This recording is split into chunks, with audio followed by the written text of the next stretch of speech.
bring us up to speed on injuries. Mitch is out and Quentin's out tonight. Okay. Is there any more information that you can give us on either one, like severity of injuries or anything like that? Mitch will be reevaluated in 7 to 10 days, sprained knee.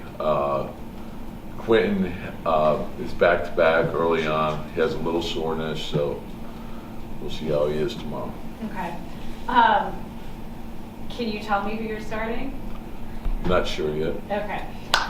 Coach, last night when you had Obi and Julius on the floor together, what was most effective about that in your mind? I think everything, speed of the game, the variance changes when you play small like that, and then the big concern is the defense and rebounding, but I thought they did a good job with that, and so it was good, very, very good. Obi has talked about how, over the summer he worked really hard on his defense so that if he was put into a situation like that, he'd have more versatility. Have you seen that from him this year? Yeah, he's grown quite a bit, and that's the thing that you love about him is, offensively very gifted in terms of running the floor, finishing around the basket, and you can see the work that he's put into his shot. He's shooting the ball well, and then defensively, he's gotten a lot better, and he's put a lot of extra work into it, and still a work in progress, but very pleased with what he's doing and how he's doing it. Okay, and last one for you, Coach, just on Hartenstein, like how, happy are you with the way he's transitioned to this team, especially given Mitch's situation? He's done everything that we were hopeful of, and, we obviously studied him quite a bit. The rim protection obviously has been very, very good. Pick and roll defense, very good. And then offensively, just to pull people away from the basket, play make, very good passer, good in the paint. And so, I think as he gets more comfortable, you'll see more and more from him. With Quentin, was the plan that he would sit out the first back-to-back, or is it just a result? Yeah, we're taking it day by day. It was just he's just getting back into it, so we'll see where he is tomorrow. Coach, when you look at the last couple of games, you've had a high number of turnovers. When you look at the film, what do you see as some of the problems? It's a concern, and obviously, we have to do a better job of taking care of the ball. We've been low turnover up to the last 2 games. So we always say there's 3 things that we have to take care of every game, and that's our defense, our rebounding, and low turnovers. Some people in here never got it. Using that same line forever. Were there tests done on Mitchell to determine how severe? I don't know exactly, everything that was done, but he was evaluated by the medical team, and so it's a mild sprain, and we reevaluated 7 to 10. With Quentin, if it's got to be back-to-backs where he's got to rest, is there a sense for you, I don't want to get into your starting lineup, but that maybe keeping like Evan in the second unit is something? Yeah, we'll see how nothing's set in stone, so we want to see different groups together, what works best, and if something works, we'll continue on with it. Tom, did you like how Reddish looked in that group? I did. Close the game. I did. Thought he played really well. There was people witnessed it, and I heard about a heated exchange during the last game between Rick Brunson and Obi Toppin. I was just wondering what you made It's of that normal scene. NBA stuff, heated about it. Coach, what have you liked from Reddish? You've entrusted crunch time minutes to him in quite a few games so far. What has he given you? I like the way he works. I think he's getting more comfortable. I love his length, versatility, what he gives us defensively. And then he runs the floor really well. He can get into the paint, he can make plays. He's a gifted scorer. So he's coming along and he's fitting in well. He said last night that defense has always been something he takes pride in, but I think he had like 3 deflected passes last night. Are you seeing him learn? Yeah, his length. He's a hard guy to pass over. He's got really good feet.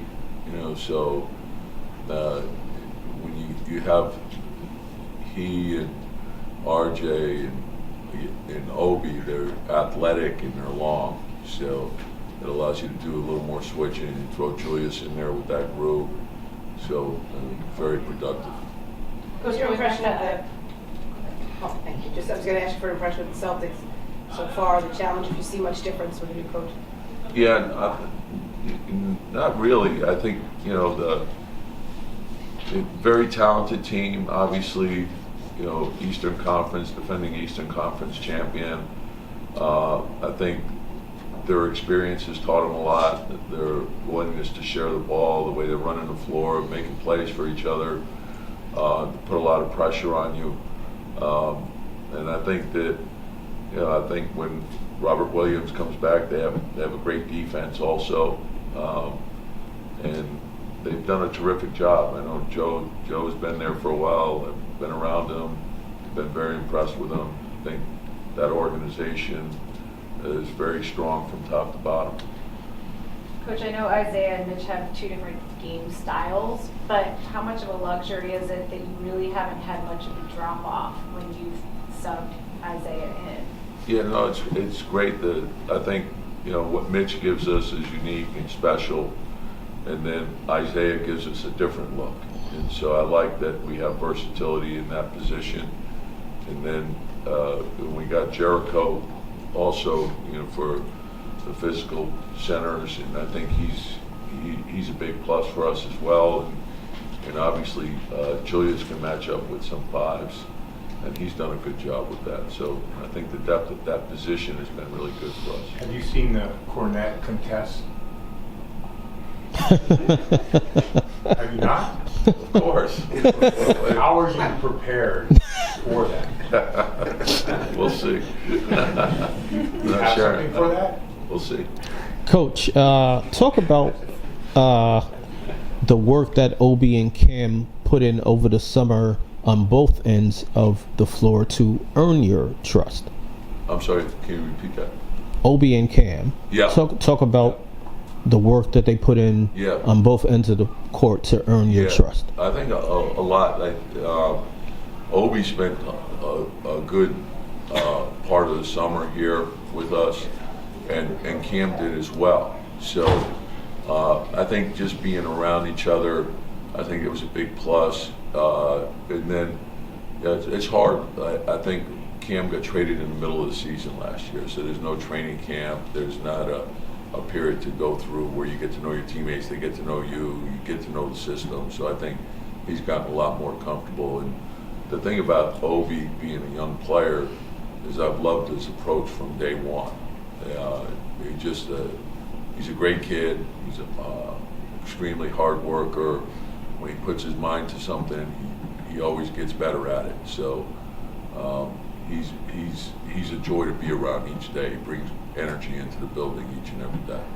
Tom, I know you worry about the Cornet contest, but since they don't have Al Horford and they don't have Robert Williams, does that give you more leeway to play Julius at the 5? Well, we could. The thing is they have great versatility at that position too. That Grant Williams is one of those guys that he's undersized, but he's very, very good. A very good defender, good playmaker.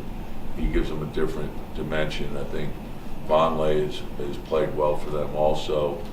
Cornet's been a guy that, you put him out there and, he makes the team function well. So there's a reason why, he's played there. So, and played well for them. So, we're concerned about their depth. I think when you look at the way their bench plays, and usually there's a starter or two mixed in with them, they're tough to match up with. Like Brogdon has been a terrific starter in the league for a long time. He had a monster game yesterday.